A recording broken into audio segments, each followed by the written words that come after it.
मैं रोहित शुक्ला आपका स्वागत करता हूं।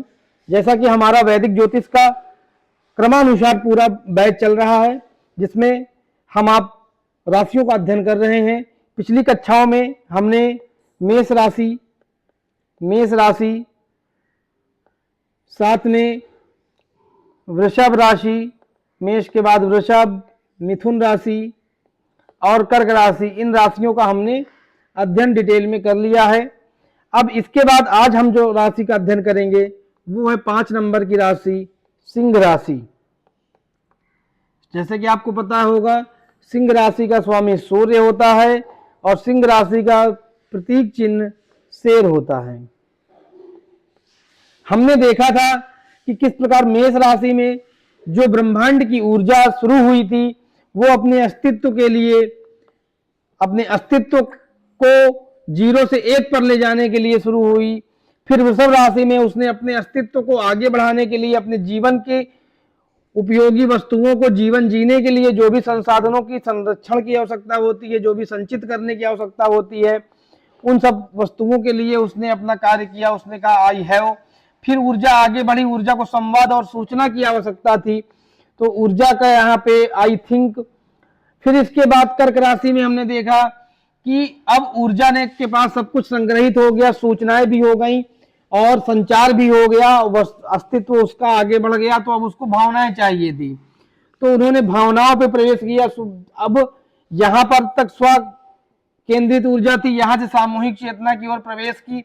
लेकिन हमने यहीं पे ये भी देखा था कि यहां से जल तत्व राशि खत्म हो जाती है, यानी अग्नि, पृथ्वी, वायु, जल, ये एक चक्र खत्म हुआ और जल से जो ऊर्जा थी फिर से अग्नि में जाएगी, क्योंकि 5 नंबर की राशि जो आज हम पढ़ेंगे सिंह राशि, वो अग्नि तत्व की राशि है। तो अब हम आज देखेंगे सिंह राशि को।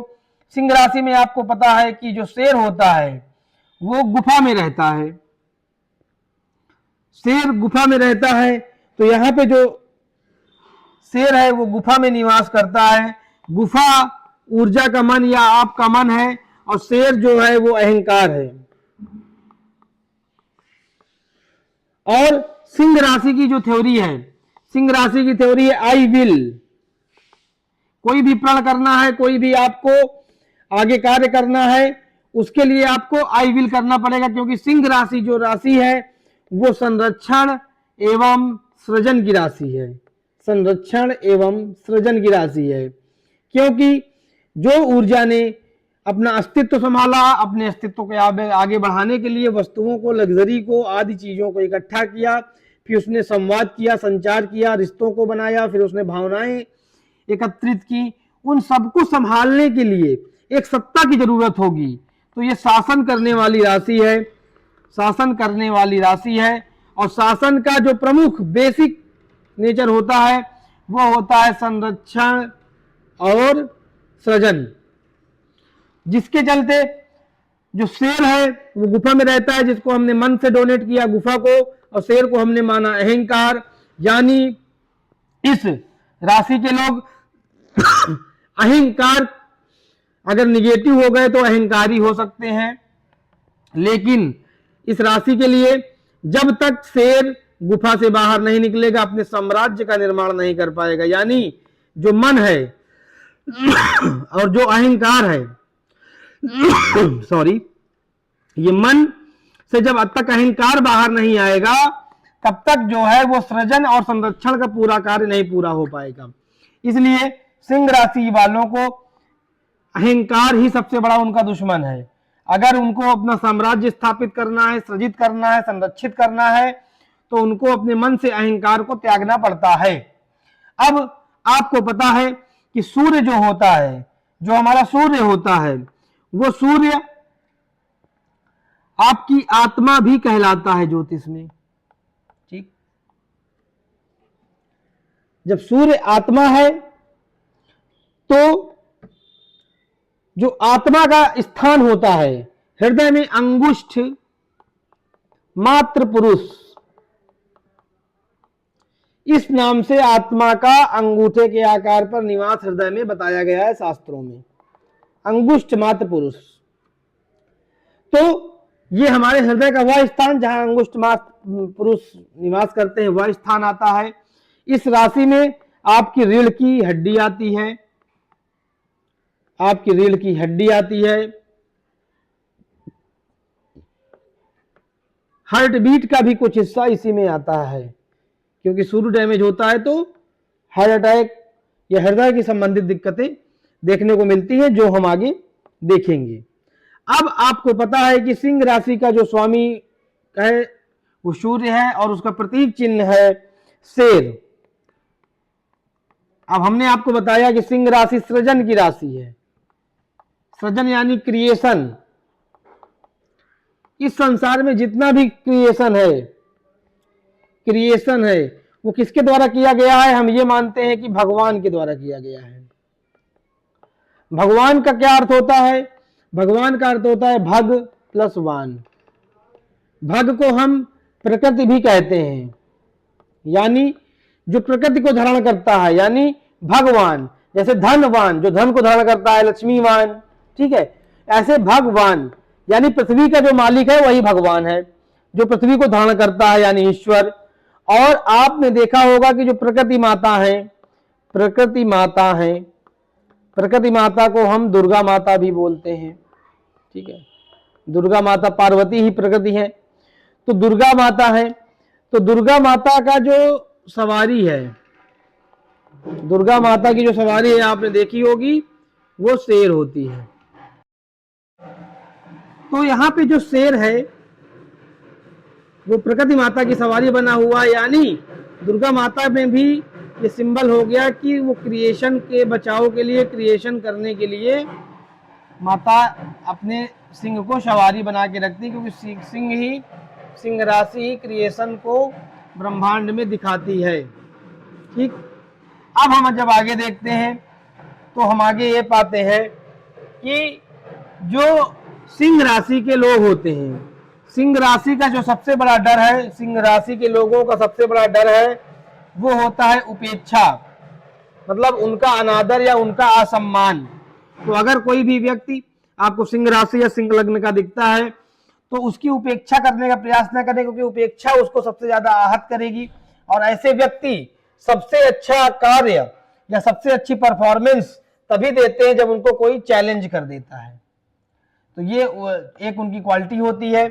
सिंह राशि के लोगों का जो आपको होठ मिलेंगे, या सिंह लग्न के लोगों का हल्के मोटे ओठ मिलेंगे, ठीक है। आपको हल्के मोटे ओठ मिलेंगे सामान्य से, क्योंकि सिंह का चेहरा चौड़ा होता है, चेहरा चौड़ा और जबड़ा मजबूत होता है।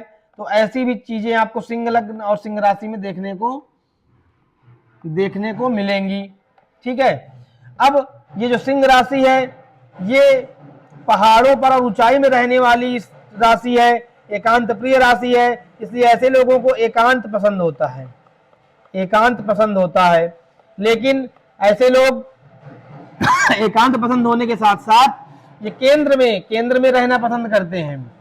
यानी अगर कोई सिंह लग्न या सिंह राशि का जातक है तो आप जब उसको देखेंगे तो किसी पार्टी में या वो पार्टी का केंद्र बिंदु होगा, वह या तो किनारे बैठ के अपनी उपेक्षाओं के बारे में सोचता रहेगा, किसी अन्य चीजों में घुलता रहेगा। ऐसी जो है चीजें सिंह राशि वालों में देखने को मिलती हैं। अब हम देखेंगे कि आगे मेष राशि जो है हमारी कौन सी आगे थी। मेष राशि हमारी जंगल की अग्नि थी, क्योंकि हमने आपको बताया था कि ऐसी ऊर्जा है जो अनियंत्रित है, अनियंत्रित गतिशील ऊर्जा थी, अनियंत्रित गतिशील ऊर्जा थी, इसीलिए वो चर राशि है अग्नि। और ये राशि क्या है? ये स्थिर स्वभाव राशि है, ये स्थिर स्वभाव राशि है सिंह। क्यों?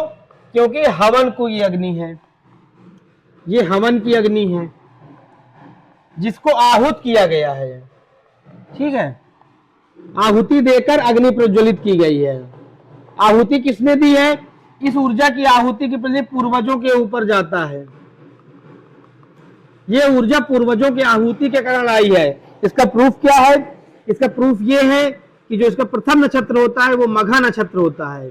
मघा नक्षत्र का जो स्वामी है वो केतु है और जो देवता है वो पितर होते हैं, क्योंकि इस राशि की शुरुआत ही मघा के नक्षत्र से होती है। इसलिए जो सिंह राशि है वो हवन की अग्नि है, वो ऐसी ऊर्जा है जिसको पूर्वजों ने, हमारे एंसेस्टर ने अपने कर्मों से आहूत किया है। यानी क्या निकल के आता है इसके निष्कर्ष ये भी निकल के आता है कि सिंह राशि के व्यक्ति को अहंकार क्यों नहीं करना चाहिए क्योंकि जो भी उसके पास है या जो वो करने आया है, जिसकी वो बात कर रहा है, आई विल, ठीक है, तो जो भी उसके पास है या जो भी वो करना चाहता है वो सब आपके पूर्वजों के कर्मों का ब्लूप्रिंट ही होगा।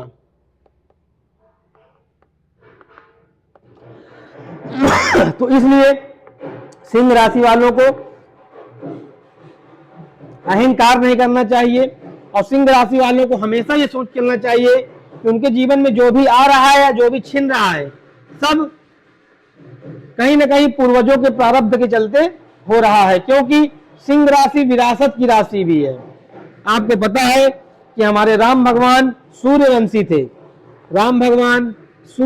थे, और सूर्यवंशी या राम भगवान के कुल में एक फेमस कहावत है कि रघुकुल रीति सदा चलाई, प्राण जाए प्रवचन न जाई। यानी रघुकुल यानी सूर्यवंशी का जो इक्ष्वाकु वंश था उनका, उसमें की जो रीति है उसको वो आंख मरने से ज्यादा फॉलो करते थे। प्राण भले चले जाएं लेकिन वो रीति फॉलो होगी, वो सिद्धांत फॉलो होंगे। तो जो सिंह राशि का जातक होगा वो सिद्धांतवादी होता है। और हम यहां पे देखेंगे कि जो सिंह राशि है, सिंह राशि में अगर सिंह राशि का या सिंह लग्न का जातक किसी का अनादर करता है तो उसकी जो सिंह राशि होगी या सूर्य होगा वो पीड़ित होने लगता है। इसलिए उसको किसी का अनादर नहीं करना चाहिए, बिना वजह अनादर नहीं करना चाहिए। अगर व्यक्ति दूसरों का सम्मान देता है, अपने अहंकार का त्याग कर देता है, दूसरों को सम्मान देता है और अपने मन को लगाता है जन कल्याण हेतु, तो ऐसा व्यक्ति क्या करता है, राजा के समान अपना साम्राज्य स्थापित करता है। आपको पता है कि सिंह राशि में कोई भी ग्रह ऊंच नीच का नहीं होता, सिंह राशि में ना कोई ऊंच है, ना कोई उच्च ग्रह है, ना कोई नीच ग्रह है। क्यों? इसके पीछे का कॉन्सेप्ट है कि सिंह राशि क्या है, सूर्य, और सूर्य क्या है, सौरमंडल का राजा के सामने ना कोई उच्च होता है ना कोई नीच होता है, और राजा का पद या राजा का सिंहासन ही सबसे ऊपर है, और राजा के सिंहासन में सिर्फ राजा ही बैठ सकता है, और सिंहासन में ऊंच नीच की प्रथा होती नहीं है, और राजा इतना उदार है कि वो अपने से नीच किसी को मानता नहीं है। तो ये कॉन्सेप्ट है कि सिंह राशि में कोई भी ऊंच और कोई भी उच्च और कोई भी नीच ग्रह नहीं होता है। सूर्य की एक मूल त्रिकोण राशि होती है क्योंकि सूर्य की एकमात्र राशि है। अब इसके बाद हम आगे देखेंगे कि जो सिंह राशि के लोग हैं, सिंह राशि में जो रोग की अगर हम बात करेंगे तो पित्त प्रकृति इसमें देखी गई है। क्योंकि सूर्य अग्नि को रिप्रेजेंट करता है, अग्नि की वजह से पित्त प्रकृति देखी गई है। एसिडिटी और शरीर की गर्मी यानी बुखार की समस्या ऐसे लोगों में देखने को मिलती है। ठीक, इसके बाद हम देखेंगे कि क्योंकि सूर्य हृदय को डोनेट कर रहा है, हृदय के आंतरिक हिस्से को डोनेट कर रहा है, तो अगर सिंह राशि पीड़ित होती है तो हृदय रोग की संभावना बढ़ जाती है। हृदय रोग की सूर्य या सिंह राशि पीड़ित हो जाएगी तो हृदय रोग की संभावना बढ़ जाएगी। ठीक, अब इसके बाद हम देखेंगे, नक्षत्रों का क्रम देख लेते हैं जैसे कि हमारे क्लास में देखते हैं।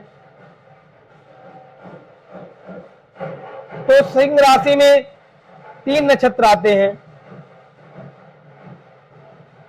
सिंह राशि में 3 नक्षत्र आते हैं। सिंह राशि,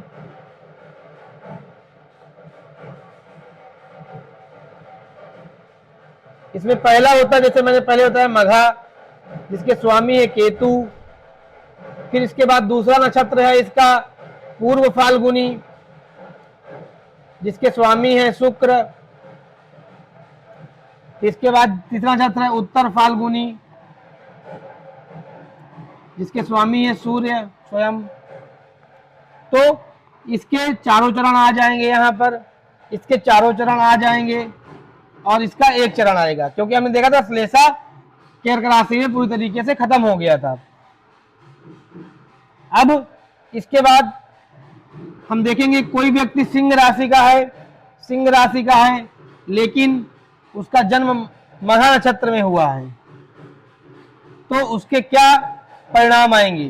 राशि एक ही रहेगी, नक्षत्र बदल जाने पे परिणाम बदल जाएंगे। जैसे कि हमने पहले बताया कि मघा राशि के जो देवता हैं वो पितर हैं, तो ऐसा व्यक्ति अपने पितरों के बचे हुए प्रारब्ध या बचे हुए कर्मों को लेकर आता है। उस आत्मा को एहसास होता है कि उसका अस्तित्व उसके पूर्वजों के कर्मों का फल है। यहाँ पे अहंकार नष्ट हो जाता है, क्योंकि ये पितरों के ही ब्लूप्रिंट होते हैं, ठीक है, उनके कर्मों के, उनके प्रारब्धों के ब्लूप्रिंट है। अगर ऐसा आदमी अपने बुजुर्गों का या पितरों का अनादर करता है तो उसको जीवन में कभी भी सफलता प्राप्त नहीं हो पाती, क्योंकि ये केतु इसका स्वामी होता है। तो ऐसे लोग सेल्फ सेंटर्ड भी देखे गए हैं, सेल्फ सेंटर यानी स्वकेंद्रित होते हैं, लेकिन इनमें खास बात होती है कि सेल्फ मेड पर्सन होते हैं। सेल्फ मेड पर्सन क्यों? क्योंकि ये स्वनिर्मित अपने आप को, अपनी पर्सनालिटी को स्वयं बनाते हैं। इनके पास कोई संपत्ति हो या ना हो, ये अपना साम्राज्य स्वयं खड़ा करते हैं, क्योंकि ये सेल्फ सेंटर्ड है। तो कई बार अहंकार की स्थिति देखी गई है, तो अहंकार ही इनका शत्रु है, अहंकार ही इनका शत्रु होता है। अब अहंकार ही जब शत्रु होता है तो ऐसे लोगों को क्या करना चाहिए? ये अधिकतर परंपरा मानने वाले लोग होते हैं, परंपरा मानने वाले लोग होते हैं, क्योंकि केतु भी आपकी परंपराओं, आपकी एंसेस्टर्स लाइन और आपके पितरों को दिखाता है, और मघा नक्षत्र का देवता भी पितर है। आप पितर क्या नहीं, आपके एंसेस्टर्स, आपके पूर्वज। तो और ऐसे जातक को अपने वंश पर गर्व भी होता है, अपने वंश पर गर्व होता है। अगर कोई ऐसा जातक है जिसको या अपने वंश पे गर्व नहीं है, तो उसकी सिंह राशि या सूर्य डैमेज है, उसको तुरंत अपने वंश पे गर्व करना शुरू करना चाहिए, अपने पूर्वजों का सम्मान, पूर्वजों की पूजा आदि करना शुरू करना चाहिए, तो उसकी सिंह राशि और सूर्य सही हो जाएगा। ऐसे लोगों में नेचुरल ईगो पाया जाता है। नेचुरल ईगो दो तरह का होता है। ईगो अगर विश्वास के साथ, कर्म के साथ आया है तो बिलीव है, आपका बिलीफ सिस्टम है और वो पॉजिटिव है। अगर ईगो आपका इस वजह से आया कि मेरे पास ये है, मेरे पास वो है, मेरे पास ये है, आपके बिना कमाए हुए संसाधनों के चलते आपको जो घमंड आपके पास ये चीजें होने का है, वो एक्चुअल में वो आपके पूर्वजों की देन की वजह से है, भाग्य की वजह से है, और इस पे आप अगर ईगो करते हैं तो ये निगेटिव कहलाता है और ये अहंकार कहलाता है। तो ऐसे लोगों के पास एक ईगो होता है और उस ईगो को मेंटेन करना चाहिए कि वो पॉजिटिव हो, निगेटिव ईगो को खत्म कर देना चाहिए, क्योंकि निगेटिव ईगो सिंह राशि वालों के लिए पतन का कारण है।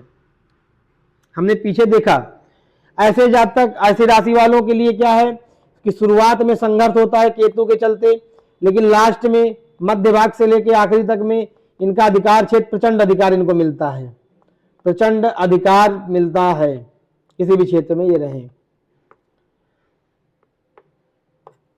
इसके बाद हम देखेंगे कि ये लोग जल्दी झुक नहीं पाते, जैसे हमने बात की, क्योंकि स्वाभाविक ईगो होता है। तो ये कुछ गुण थे केतु यानी मघा, सिंह राशि में मघा नक्षत्र होने के। अब वही व्यक्ति सिंह राशि में का है लेकिन पूर्व फाल्गुनी का है, तो उसके स्वभाव और उसके गुण अलग एकदम बदल जाएंगे। कैसे बदलेंगे इसको हम देखते हैं। पूर्व फाल्गुनी का स्वामी शुक्र है।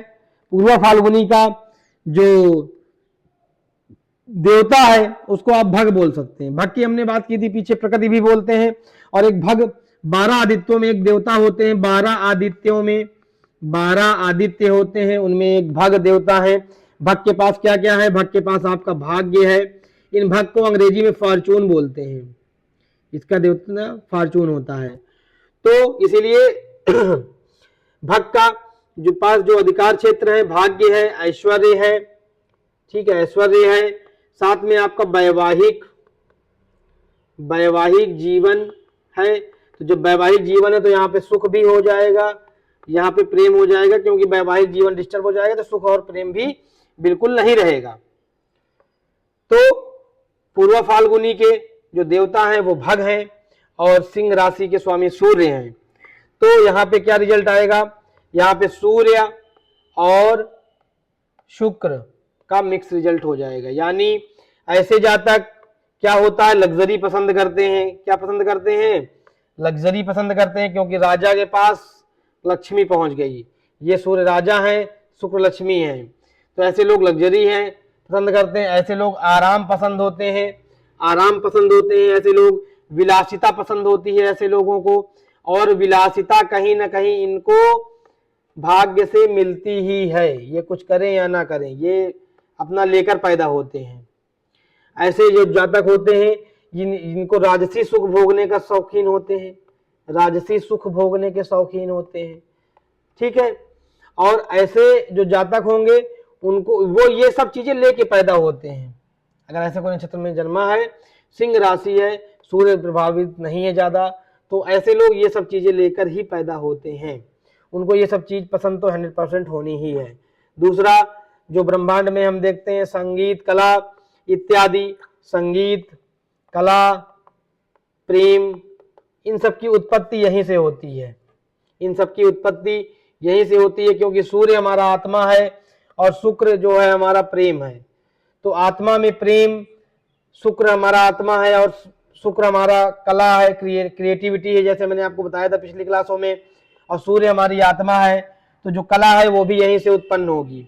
सूर्य आत्मा है और शुक्र, हमने आपको बताया था कि जितने संगीत हैं वृषभ राशि में हमने चर्चा की थी, संगीत इत्यादि भी शुक्र के पास आते हैं। तो ऐसे लोगों की आत्मा में जब संगीत मिक्स हो जाएगा तो ऐसे लोग को संगीत का भी बीज यहीं से निकलता है।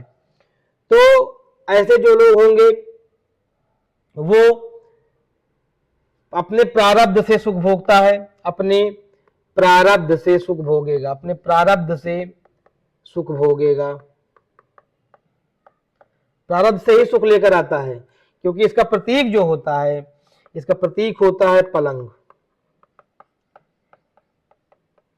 ठीक है, जिसके कारण ये आरामदेह और विलासिता वाले लोग होते हैं। लेकिन इनका जो दुश्मन होता है, आप ये कहेंगे कि इनका दुश्मन, इनको अगर प्यूरिफिकेशन करना है अपने नक्षत्र का तो आलस्य त्याग दें, क्योंकि ऐसे लोगों में आलस्य की प्रवृत्ति देखी गई है जो उनको नुकसान देता है।